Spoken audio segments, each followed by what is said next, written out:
All right. Welcome, everyone. Thank you for joining us today. And it's nice to see again some familiar names who joined our previous sessions. Before we get started, I want to invite everyone to introduce themselves in the chat and also encourage people to ask questions in the Q&A box. You'll see at the bottom of the Zoom screen, there's a Q&A function. Please feel free to ask questions along the way.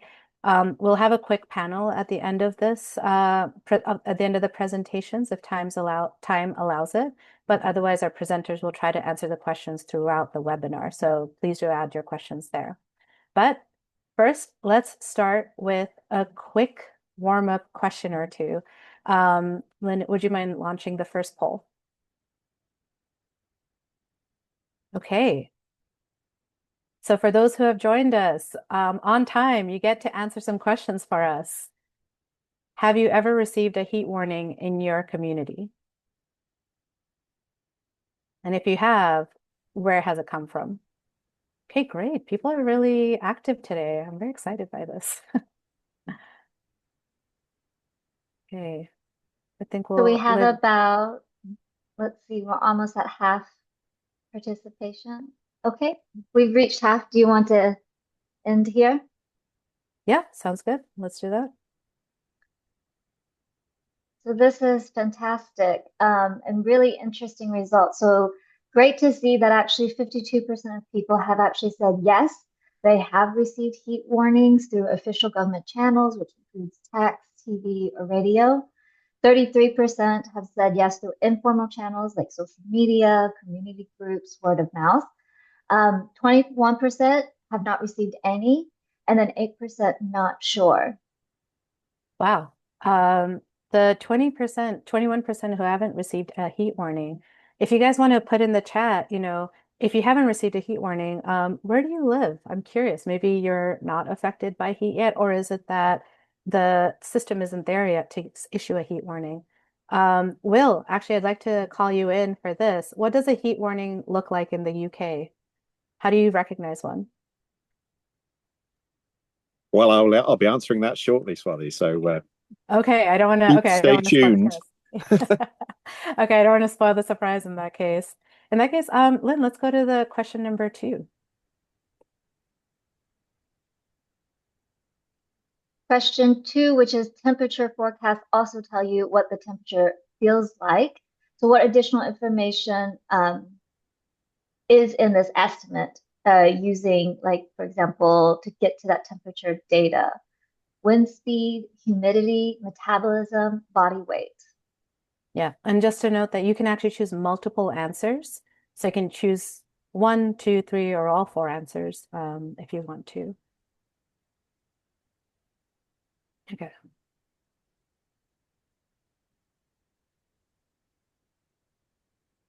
Okay, we've got over half of people responding. Do you want to share the results now? Yeah, sounds good. Okay. What are we seeing? So the top one is humidity at 90%. And then we have wind speed at 48%, and then metabolism 9%, and body weight at 4%.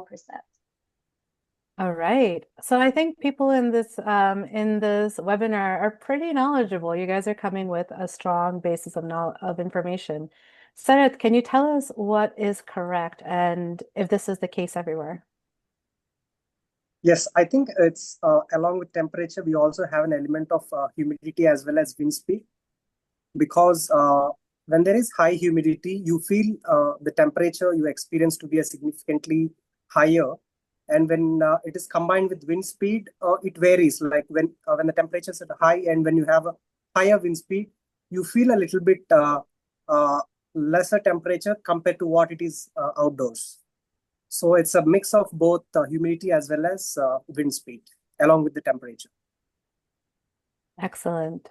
Thank you for that, Sarath, and thanks everyone for participating. I feel like we're all completely awake. I was worried, but it seems like everyone's very engaged and active already. So for those who I haven't had the pleasure of meeting yet, my name is Swathi Manchikanti, and I support UNICEF's climate and health work. And I always try to start my mornings with the question, what can I learn today? And so this is, again, why I'm excited to host these types of webinars, because it gives me a chance to bring together experts like the ones that you see on this panel today from around the world who are leading the way in addressing climate change's impacts on vulnerable populations, such as pregnant women and children. I'm also joined by my colleague, Lynn Greer, who was reading out the polls for you today. He'll be helping me with that and also sharing resource links in the chat as our presenters go through their presentation. So thanks, Lynn, for that.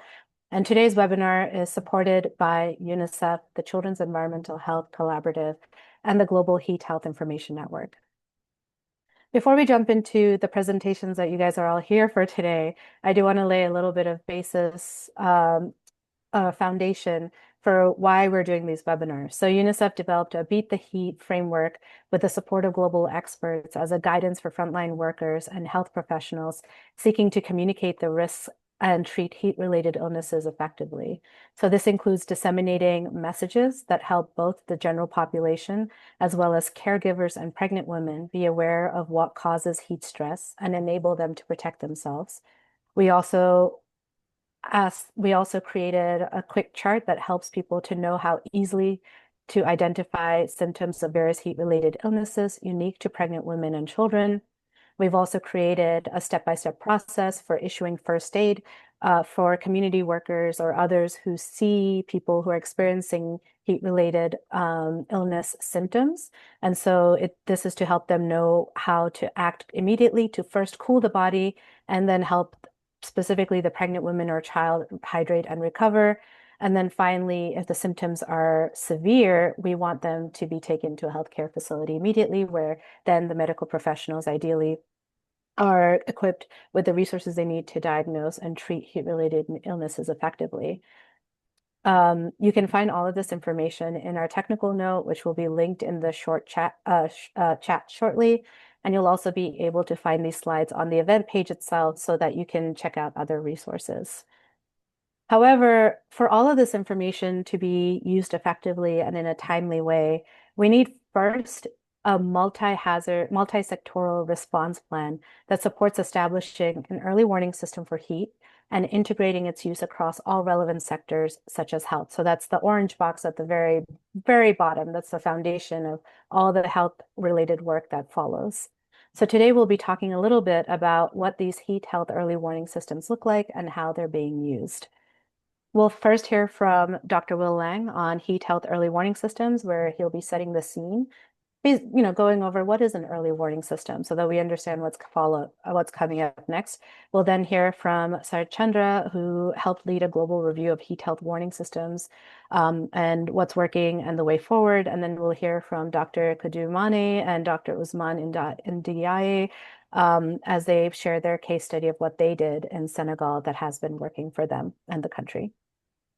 But before we start, I just want to say that we did have 2 previous webinars. If you've missed them, that's okay, because all of them can be found in this link at the bottom right. So when we share this presentation, you can get that link. You can also find that link on the event page itself, and you'll also find presentations there. And I also want to say that ILO, WHO, and WMO in the last year have all published updated reviews and guidance on how extreme heat is affecting the workplace and workers globally. And it's definitely worth taking a look at these reports. The WHO and WMO report, it was the one on the left, was launched a few days ago, and it draws on 5 decades of research and evidence, highlighting that the health and productivity of workers are severely impacted by rising temperatures. And this is just one more reason why we need to invest in timely alerts and a strong health response. So now back to our main programming. Our first expert today is Dr. Will Lang. Will is the Met Office's chief meteorologist in the UK with over 25 years of experience in operational weather forecasting. He specializes in the development of early warning systems, both leading the UK's National Severe Weather Warning Service and contributing to WMO guidelines and technical regulations around warnings. Over to you, Dr. Will. Thanks, Swathi. Pleasure to be here. Good afternoon, good evening, good morning to everyone. Yes, my name's Will Lang. I'm going to be setting the scene. I'm going to introduce, firstly, the general concepts of early warning systems or services, and then we'll look at how those might apply to the special case of heat health early warnings. And why me? Well, as Swathi said, a lot of my work over the last 10 years or so has been around the design and running of warning systems, either here in the UK or contributing to international guidance through the WMO, including the new technical regulations. So let's start, and if I can see the next slide, please. What do we mean by an early warning system? Well, there is an official definition that was introduced several years ago by UNDRR as part of the Sendai framework. And I'll read that out. It's an integrated system of hazard monitoring, forecasting and prediction, disaster risk assessment, communication, and preparedness activities, systems and processes that enables individuals, communities, governments, businesses, and others to take timely action to reduce disaster risks in advance of hazardous events. So it's quite wordy, but it is a much broader definition to what we had traditionally thought of in the old days as a weather warning system. Certainly in the UK, an old weather warning system would just be a message to the public and the media saying the wind's going to reach 60 miles an hour tomorrow, or the temperature is going to reach 30 degrees tomorrow. Nothing more than that.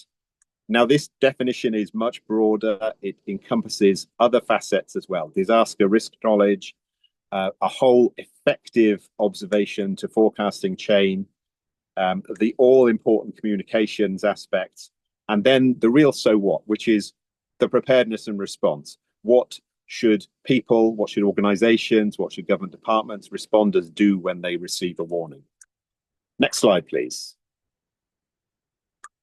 So it's no coincidence that those four key elements on the previous slide have become the four pillars of what has become the UN's Early Warnings for All initiative.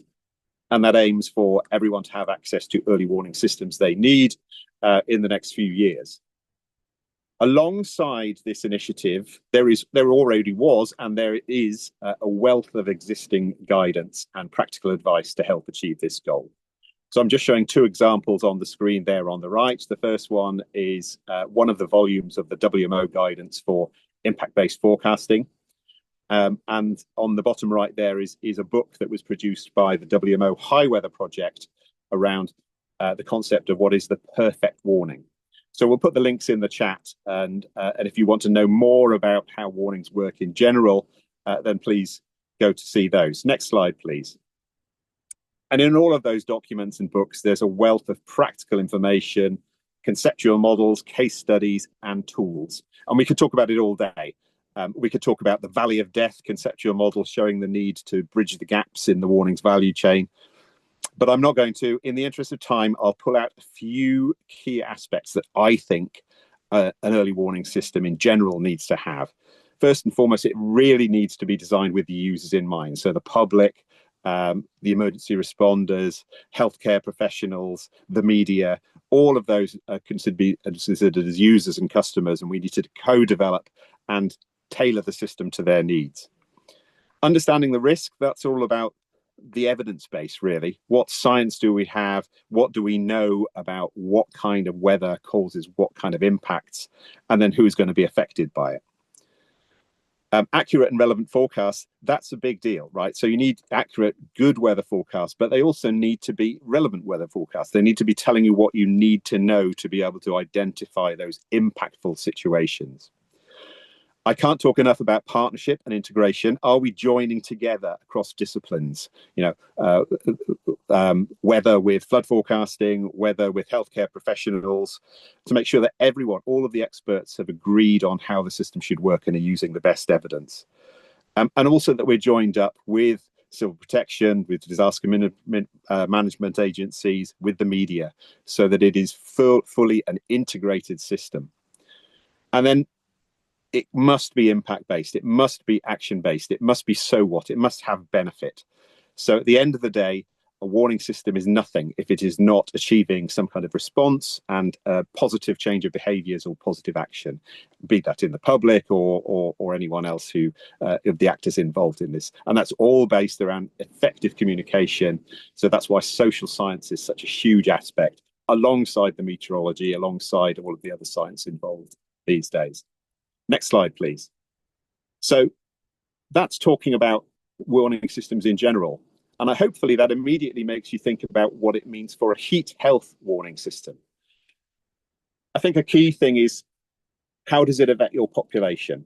And this is this next question as well. Who is most at risk? So who is exposed from heat? Who is vulnerable to the heat? Therefore, what is the risk from the heat? And also, who is hard to reach?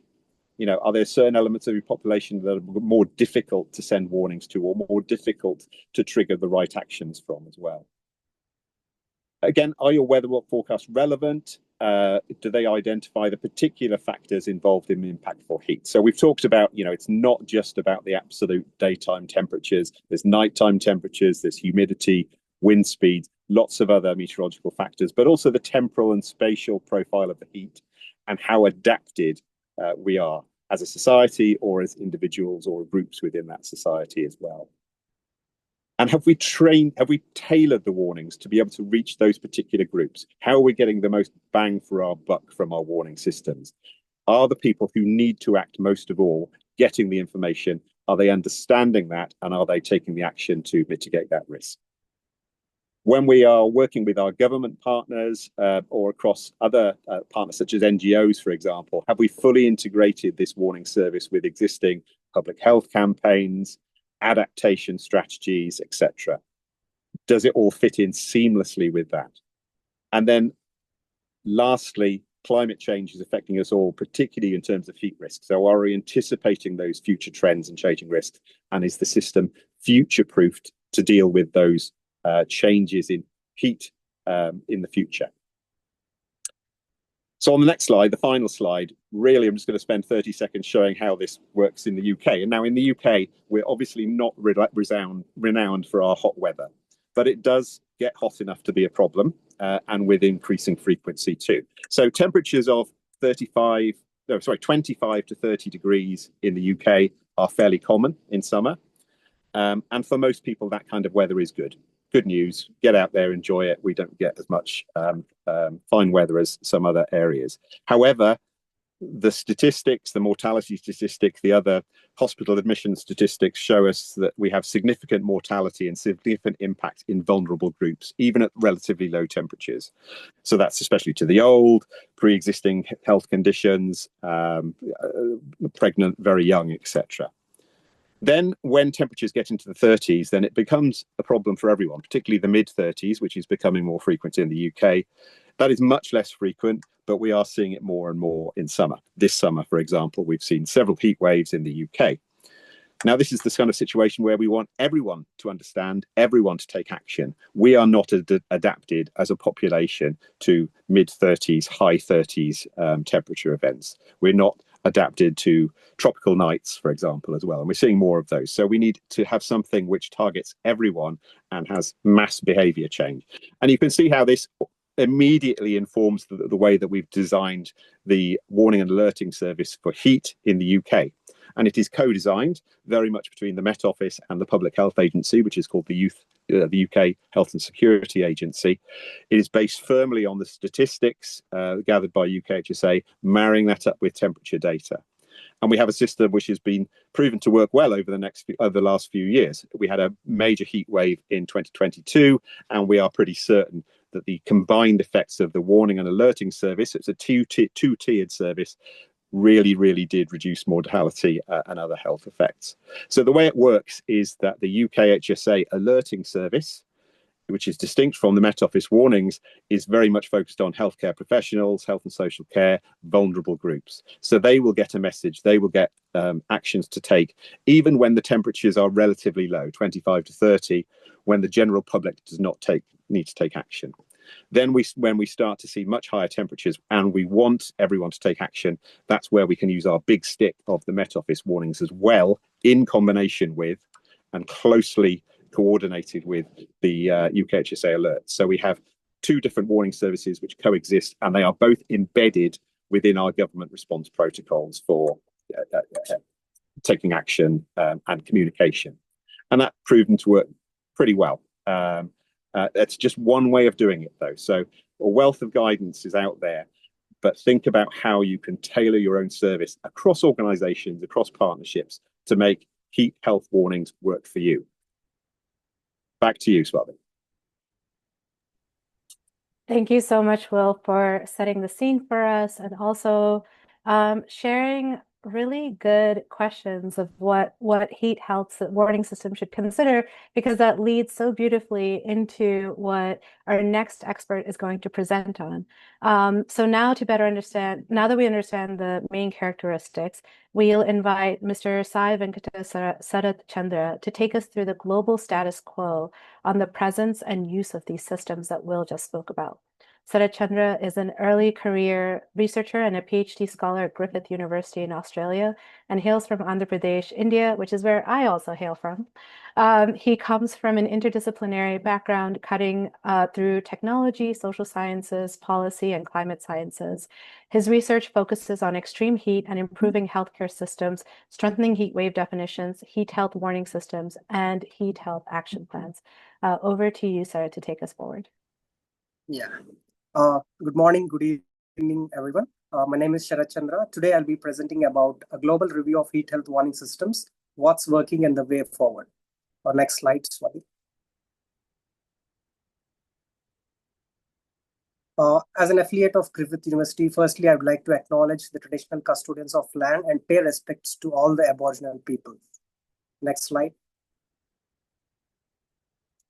So today's agenda of my presentation would be I introduce about heat health warning systems, provide a global overview of heat health warning systems, and I will discuss some of the key findings and research gaps from the literature on heat health warning systems, and also discuss how community warning systems could be developed in the context of extreme heat.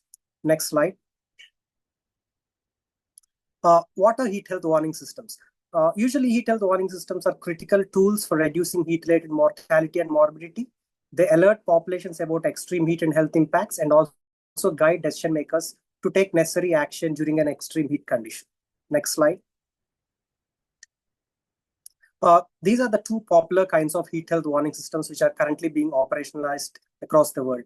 Firstly, we have population-based warning systems, which are usually issued by government agencies across a country level or a larger region level. And next, we have personalized warning systems where usually alerts are issued by smart devices such as mobile apps, wearables, directly to the individuals. Next slide. So given the brief introduction of heat health warning systems, what exactly are the key findings from the literature on heat health warning systems? Mostly heat health warning systems are population-based, in which majority of them are relying on extreme temperature variables, while some countries use wet bulb globe temperature and excess heat factor, which combine an element of humidity and wind speed. Next, we have a diverse temperature thresholds at which warnings are issued across the country. And then we have few emerging warning systems coming up in the countries like Europe and Australia. And then we have a community focus gap. We don't have a significant focus on community warning systems with respect to extreme heat, unlike other disasters. Next slide.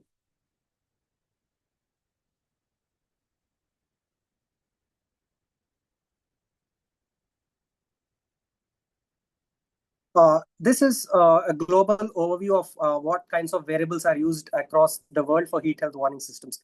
You can see the countries in the red use heat health warning systems predominantly based on maximum temperature. Then we have few countries which use both maximum temperature and minimum temperature. We have few countries which use maximum temperature, minimum temperature, as well as humidity. And we have other countries which use wet bulb globe temperature, UV index, maximum temperature combined with humidity.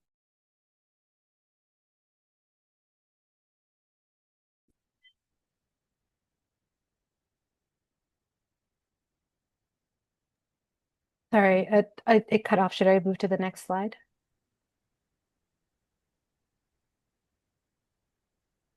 Yes, the next slide. Yeah.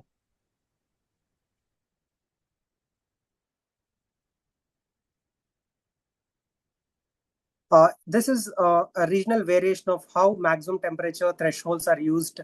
You can see countries issuing heat warnings as low as 24 degrees centigrade, and you can see countries issuing heat warnings as high as over 40 degrees centigrade. You can see countries in the red issuing warnings when temperatures are over 40 degrees centigrade. And you can see countries in the green, which are using heat warnings at temperatures around 22, 24. Such is the significant variation of heat warnings happening across the world. Next slide.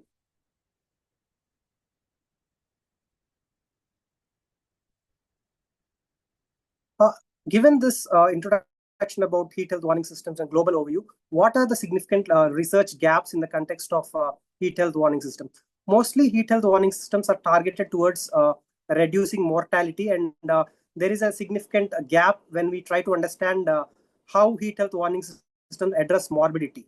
And most of the conventional warning systems usually do not have a focus on specific at-risk populations, and we do not have a significant focus on built environmental variables like indoor temperature, and research on the personalization of heat warnings in the context of personalization is also significantly lower compared to the population kind warning systems which I have discussed previously.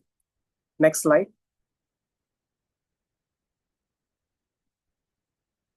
So from the literature, these are the key elements in which we can enhance the effectiveness and precision of heat health warning systems. Firstly, we need to localize heat warnings. We need to incorporate built environmental variables. We need to use digital technologies to promote heat warnings. We need a special focus on at-risk groups. We need to shift beyond temperature maximum alone as a variable for heat warnings. And then we need to focus on vulnerability mapping, and we need to have a data on how socioeconomic demographics are present across the region. Next slide.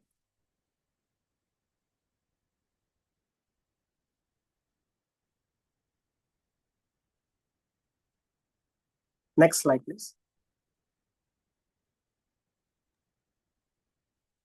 Sorry, is it the enhanced HHWS framework? Yes. Okay, perfect.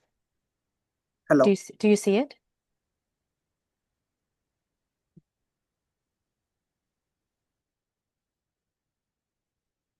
Swathi, can you hear me?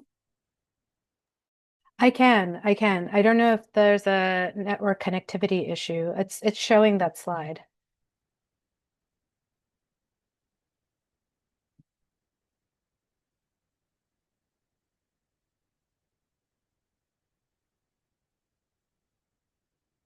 Apologies, everyone. I think there's a little bit of a connectivity issue right now. We will wait a few seconds to see if Sarath is back online.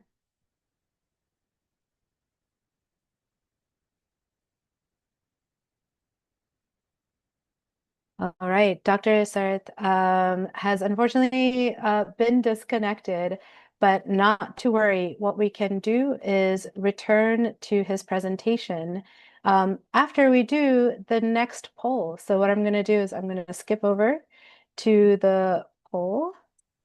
Oh, Sarath, can you hear us? Yes, I can hear you. Okay, perfect. We're gonna wait for the poll. Yeah. Over to you. Can you see the slide? Yes, next slide, please. I have Yeah. discussed this.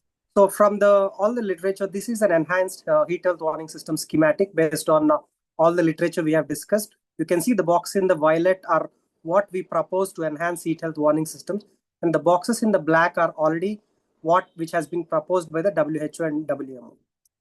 Next slide. As I've discussed about the overall context of heat warnings, we need to also focus on the community-centric heat warnings in the context of extreme heat. But we have a significant focus on community warnings for other disasters. And when we try to understand how the community warnings work for other disasters, we understand that there is a significant focus on at-risk population. There is a need for tapping in local knowledge, enhancing the role of locals as agents of change, also improving the community-based monitoring networks, and also promoting culturally appropriate warning systems. Next slide. From all the literature drawing on the elements, we propose a new hybrid community heat health warning system based on the literature from population-based warning systems, personalized warning systems, and how community warning systems operate for other kinds of disasters like floods, landslides, wildfires, and other disasters. Next slide. So what happens in the context of population scale, population-based warning systems in detail is, there is a significant focus on all the populations as such. And we also have temperature and humidity sensor installed over the region, a larger region or the country context. We also have cooling options like electricity and water supply. And use of a larger scale media where there is a wider outreach across the country or a larger region context is popular in this kind of warning systems. Next slide. When we try to understand how individual scale warning systems function, usually it happens such that we have household-based surveys or individual-centric surveys to understand how extreme heat is impacting the lives and the health of the people.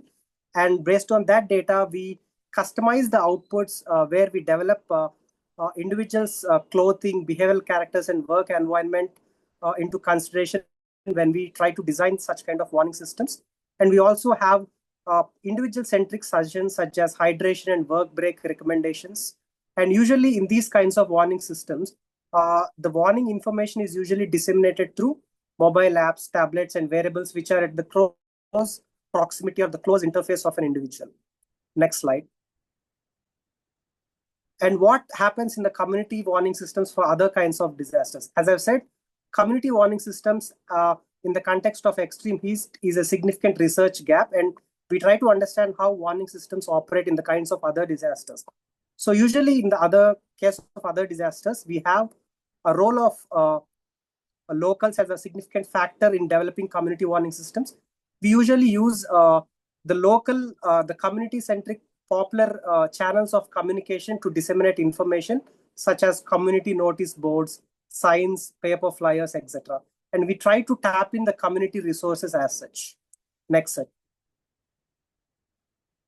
And as Dr. Will has discussed, these are the 4 elements of disaster early warning systems, which incorporate risk knowledge, monitoring and warning, response capacity, and dissemination and communication. Next slide. So based on all these 4 elements which I've discussed, right from population-based warning systems for heat, personalized warning systems for heat, and community warning systems for other disasters, as well as the UN proposed 4 elements of a warning system, we developed this enhanced schematic where this acts as a guide for future warning systems development, where you can see in the vertical scale, you have all the 3 elements of warnings: population warnings, individual warnings at the last, and the community scale warning systems is which we try to promote, and which is of significant interest to UNICEF and the community work which is being undertaken by UNICEF.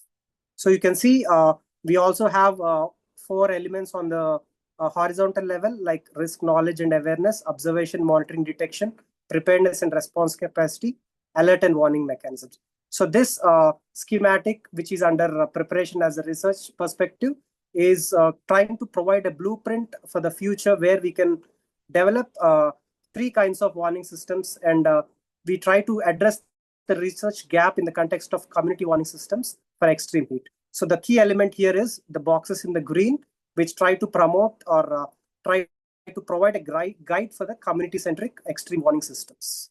Next slide.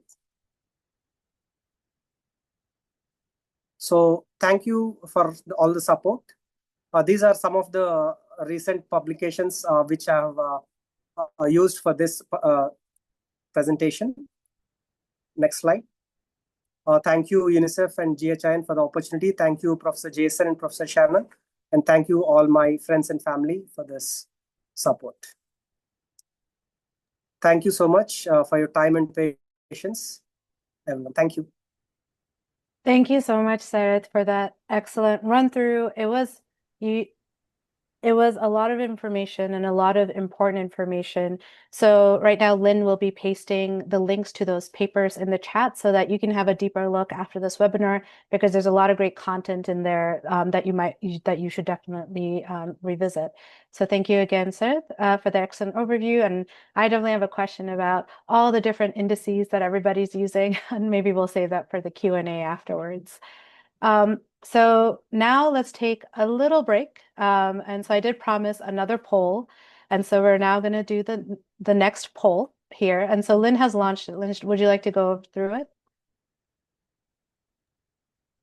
Sure. So for this poll, what's one thing you do or change when you see a heat wave warning for your community? So this is a short answer, so we'll give folks a little bit more time to respond to this.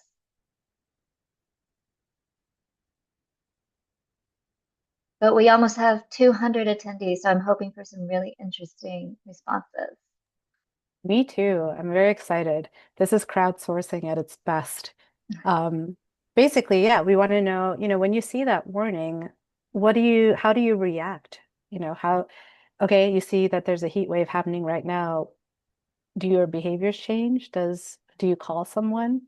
Do you check in on someone? So, yeah, let us know what your reaction is. And also the second question is a knowledge question. It's a throwback to our first webinar on risk communication. So if you were there at that webinar, you definitely know the answer. If you weren't, give us your best guess. Well, people are still responding. We only have about 20% responses yet. But second question is, pregnant women should supplement breast milk with water for infants during heat waves so that they're properly rehydrated. True or false? Yeah, I think people are taking their time typing the short answer probably. But we could probably cut this off about at 40, 45%. We're almost there. Okay.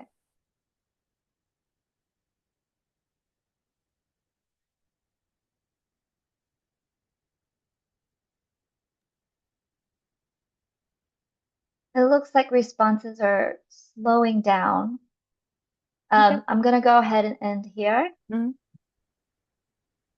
And let's see the results. Let me share these results. So for the first one, we've got, let's see, run and tell others.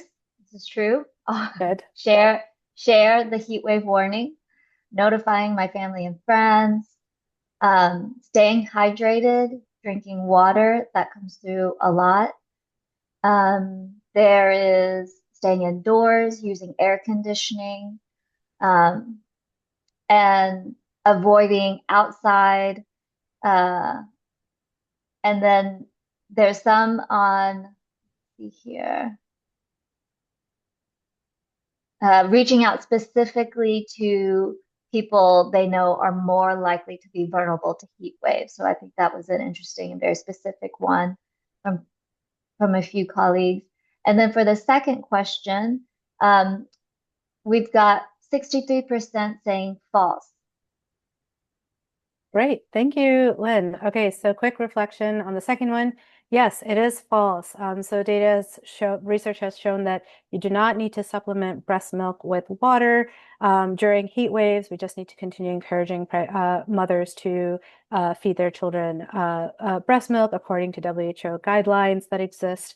And for the first one, great range of answers. Surprisingly, I thought more people would say that they would start using the fan more.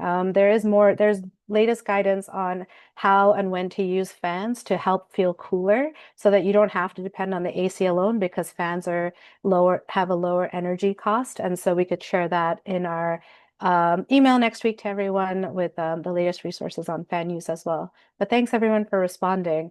So now we'll actually just go into our last presentation of this webinar, where we'll now deep dive into one type of heat health warning system that has been documented well over the last few years as being a best practice and a model to be learned from and scaled up into other countries as well.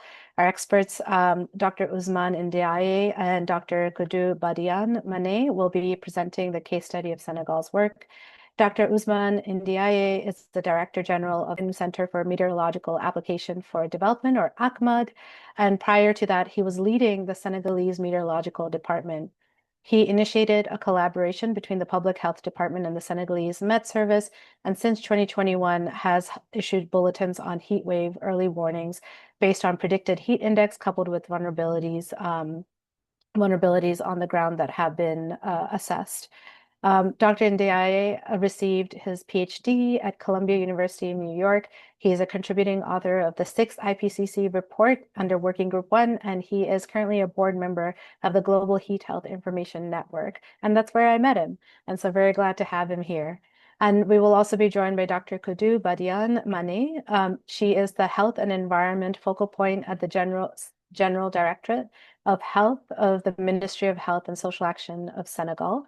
She's also the national focal point for ATTACH, which is steered by WHO.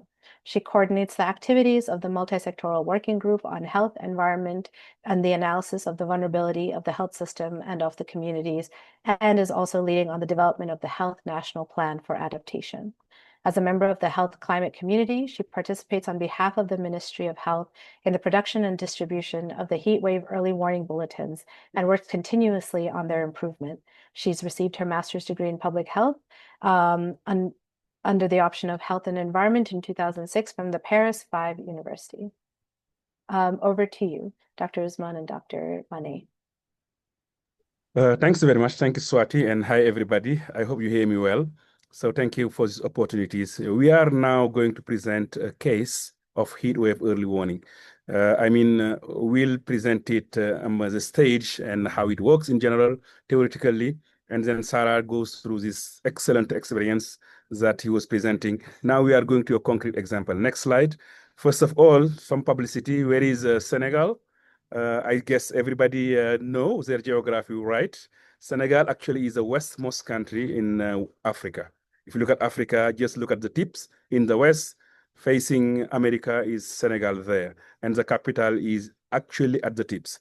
And we have a very nice, setup where some cities are in the border, in the sea border, and others are just inland, and it gets really, really warm. Next slide. If you look at the last IPCC report, and you look at how evolves the number of days where the temperature is over 40 degrees Celsius, you can see for the scenario, of course, 1.5 is most likely. 27 models agrees that, we have hotspot, and you can see very clearly the Sahel and North Africa are really hotspots. That means these things are really happening now and will continue in the future. So we need to do something. This is really what is triggering what we are doing. Next slide. So this is a zoom to see that where is Senegal, and we expect to have more and more heat wave. So our best adaptation strategy is just to anticipate, to get an early warning system working really hard and people can use it. That's our best strategy. We cannot cope with it really thoroughly. We don't have the infrastructure necessary. We don't have all the means. So what we need really is to be prepared and anticipating. So this early warning can be seen as a response, as an adaptation response. Go ahead. So this is one city called Matam over the north, and we are just looking at the temperature. And to show you that during summer, Northern Hemisphere, of course, April, May, June, July, that's where we have really the hottest period, just before the rainy season start for this area. So it's really a very hot period. So really we are focusing on this period where the temperature is very high. How can we just build something to ensure that the population are protected? This is shown in the minimum temperature, the lowest temperature you can have in the day, and it's showing the maximum temperature you can have in the day. Go ahead. Next slide. So you can see also this seasonal variability is there, but on top of that, you have this increasing temperature. Look at through the years, if you look at the mean temperature or the median, you can see a slow increasing, but very steady of the temperature from year to year. This is a signal of climate change, what you call global warming, showing that we are going to the hotter period. Things are going to be hotter, and also extreme temperature are going to be more frequent and more intense. So that's really our motivation. Go ahead. Yes. So we know that there are many aggravating factors. You know that it's only temperature, but there are other factors you need to take into consideration. If you want to have an early warning system that works, you not only have the temperature in one hand, but you need also to know what we call the vulnerability. What makes the temperature worse? For example, access to hospital, access to cooling, having problem of water, getting water, those kind of things. Anything that could make it worse, you need to identify it and to factor in. I will show you more. Go next slide. So here is this hierarchy, and I'm thanking here the Met Service in Senegal who was leading this work together. What we do concretely, as Will was saying, we do a forecast. You have global climate model that do forecast up to a month sometimes or more than that. So we identify period where we have a clear signal saying that in the next week coming, you will have hot temperature. We'll have kind of a heat wave for the moment. So we detect the heat wave. And the way we do it is we set a threshold. For example, usually you can do it statistically, saying that we look at all the temperature we have and rank them and look at what is the 90th temperature that is the highest, that when we call that unusual, or we can call it just a heat wave. Whenever you cross the temperature, you can say that we are having problems. That's one way, but that's only on the climate side. You can define in different ways. And then what we can do, the vulnerability that I was talking about, we can set up a vulnerability map, looking at in this country where people are having problems when there is a heat wave. For example, you can see easily that people living next to the beach, the sea border, will have not more problem because, you know, it's ventilated and then they can go to the beach. But if you live in land, it's going to be much more worse. Sometimes people will have access to air conditioning, electricity, whatever. So you need to factor all of this. So you combine those two to have what you call heat impact or risk, what you call risk. Next. So this is kind of how do we do the vulnerabilities. I just show you few. It's not exhaustive. For example, you can see what are the healthcare, facilities. What if people have access to information? Those people have information are more aware than other people. They can, prepare themselves. Access to energy, for example, for ventilation, for cooling. Access to water, just because when it's hot, you need to have access to water to drink, and access also to shadow. When it's heat, if you have vegetation, it's going to be much more cooler. Just have a local, effect. So you need to integrate all those things. Next slide. Now, we put what you call a multi-sector engagement. It's not only climate, it's more than that. There are many sectors that can work together. Here, what we do, of course, our main collaborator is the National Health Department, of course, that where Codou was now working, and she will tell more about it. And what we do actually, we have the health department working with us, the climate service, of course, Red Cross, who is doing, the alert, going to tell population what to do. We have also the environment, who is working with us, mapping the impact, and we have the disaster risk reduction. We have the mandate really for the early action, because usually that's where the state is putting some effort. Go to the next one. I will come to the dissemination. So this is a hierarchy. How do we do it? First of all, the climate people start with them. They monitor and look at the forecasting. Each week, they look at how is the forecasting for the next coming week. Whenever they detect a heat wave, that's where the work starts. And now we put the vulnerability on top, and then we can start now doing the alert, working with all those kind of population, communication expert, community radio, sending text messaging, everything to ensure that people are aware. And our, central effort is just having a bulletin, a common bulletin that is, done, and we distribute it among the population and the decision makers. Go to the next.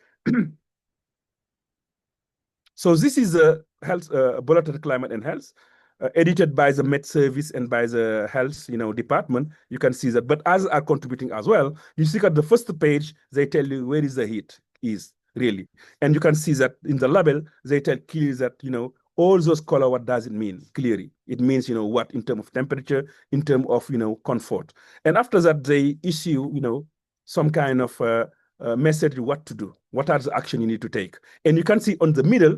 You can see they can identify populations that are most vulnerable. Of course, pregnant women are in that, children are on that, and then we tell them, what to do. And we put the impact one on the last page and exactly what to do. So you know that this is a combination. It's a really good work from the Met Service and the Health Department. The Met Service doing the climate side, but all those information on what to do. What is need really to be done by population is not our expertise, is the expertise of the health people. So they do it. And the dissemination now, that's when Red Cross is coming over and other institutions are coming. And Codou will tell more about how this bulletin is disseminated. Next one. So this is a channel, different channels that exists at the Met Service to disseminate any kind of information, is forecasting for fisheries, for whatever. And we use all those channels. And what was more efficient is text messaging, of course, and also community radio, because people who are really exposed are not in the city usually. So we need to have somehow get to them, and community radios are very important. Of course, networking, everything is used to ensure that people are getting the information on time.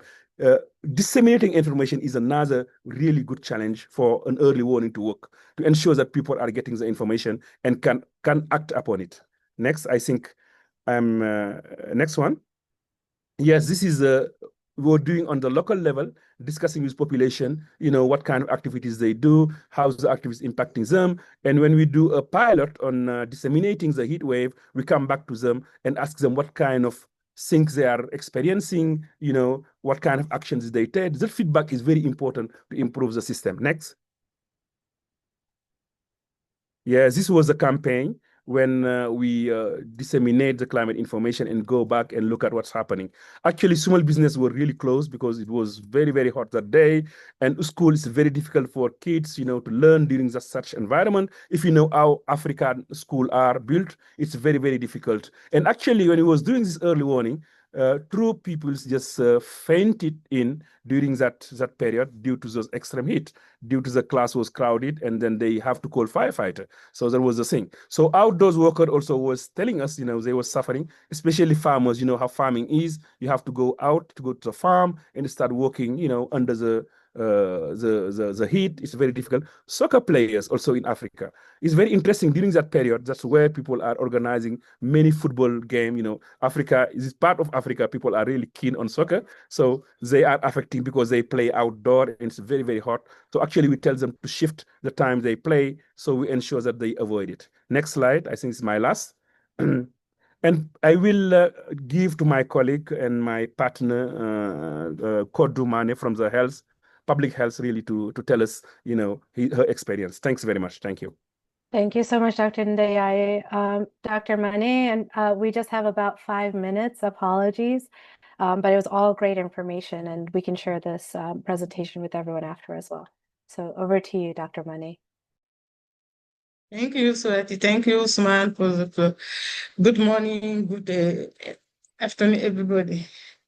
I'm taking over from Ousmane to talk about the health impact of heat waves and also address the challenges and prospects to our early warning system.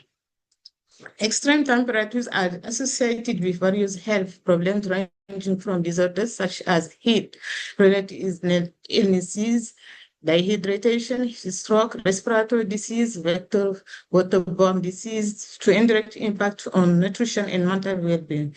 In areas where health infrastructure are often limited and resources scarce, the challenges are exacerbated.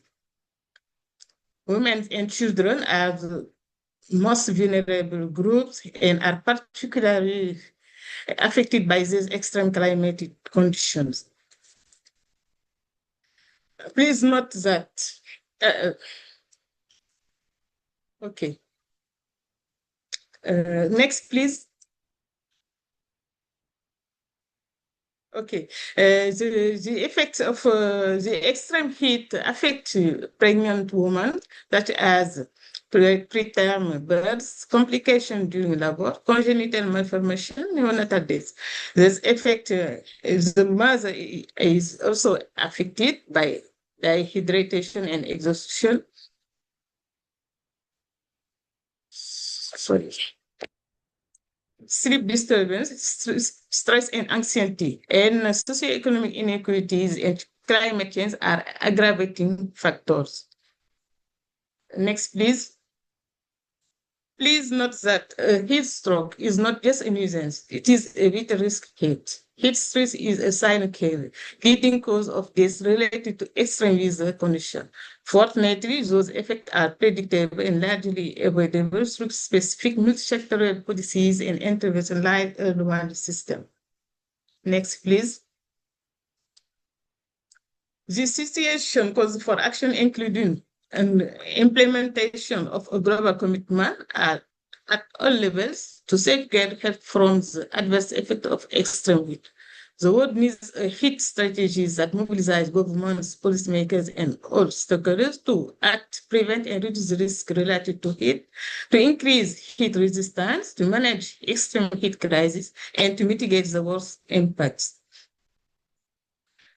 That's the whole meaning of the call from Antonio Guterres, United Nations Secretary General. He says that the world must rise to the challenge of rising temperatures. Next, please.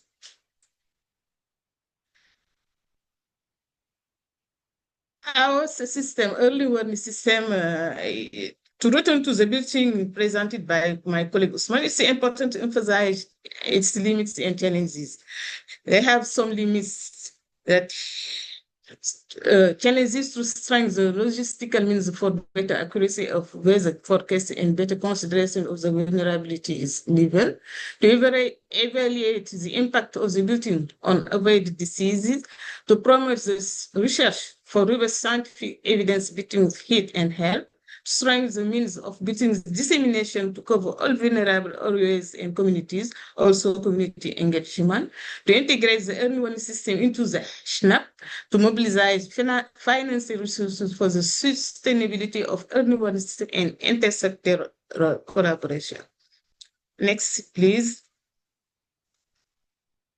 They have some limits, like heat, health data related to extreme heat, the difficulty to measure avoided disease or changes behaviors thanks to the alerts, no feedback to be integrated into the reports. Bulletins are not always adapted to mobile formats and local languages, often long delivery times for quick action, and need precision to the crossing with health and social information.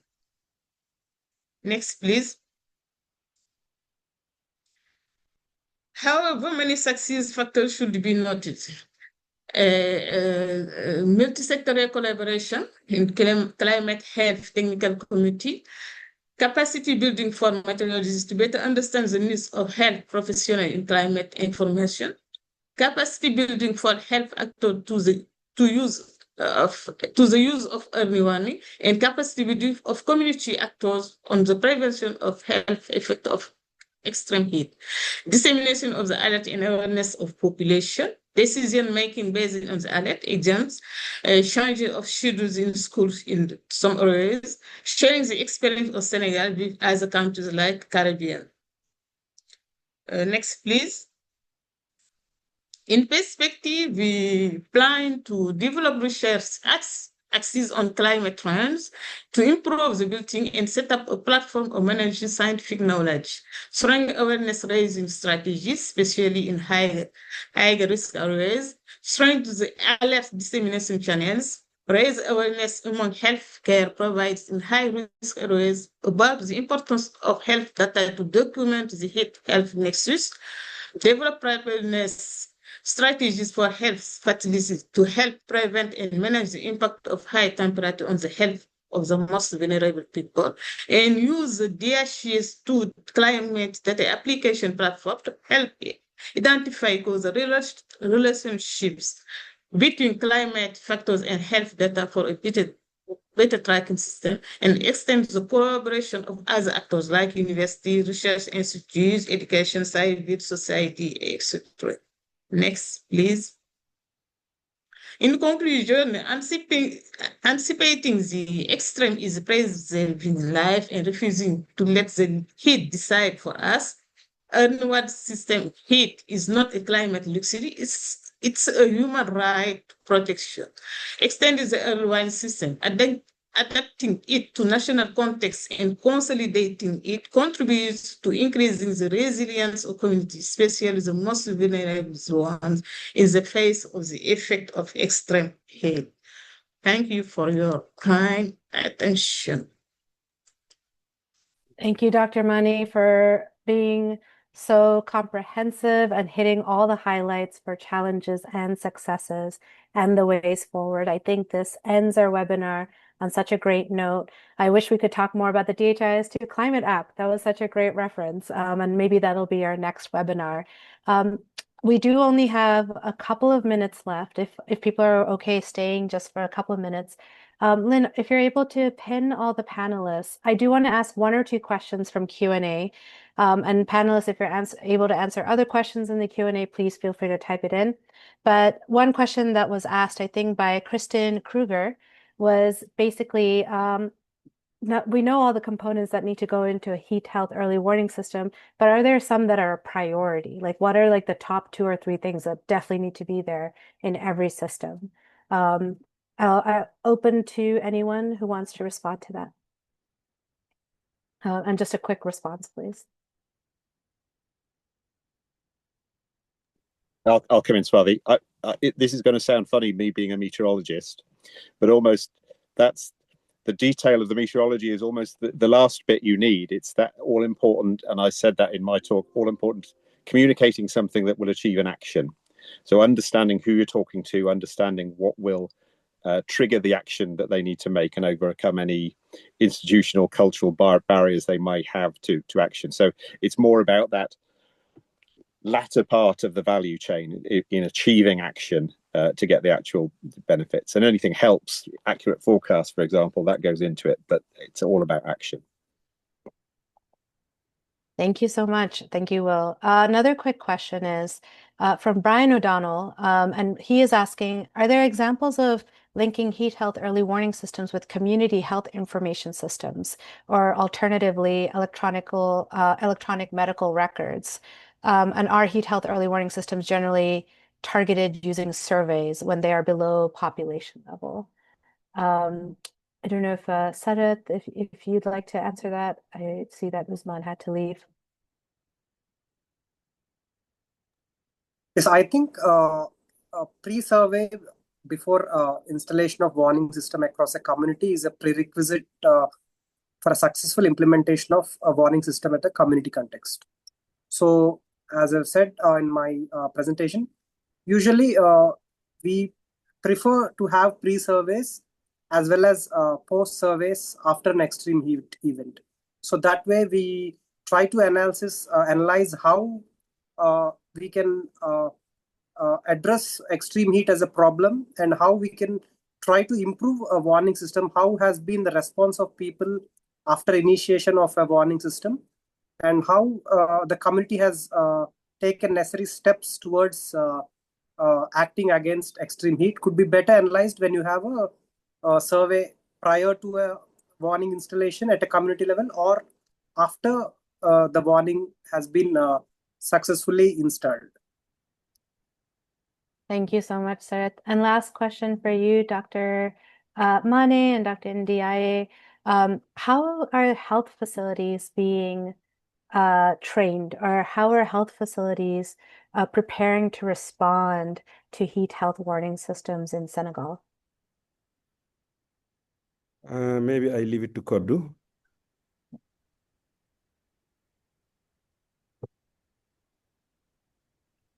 Codou, do you have an answer on how heat personnel are trained in the health sector?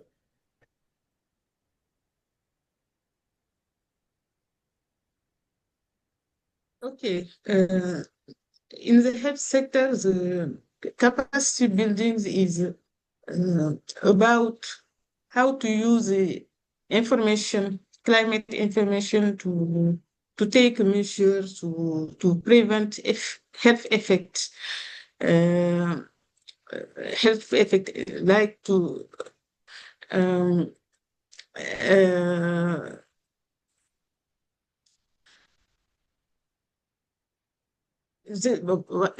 you have capacity building for the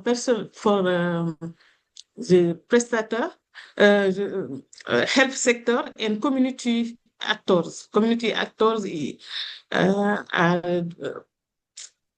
is training to deliver messages for the communities to prevent the nefast effect of health of heat.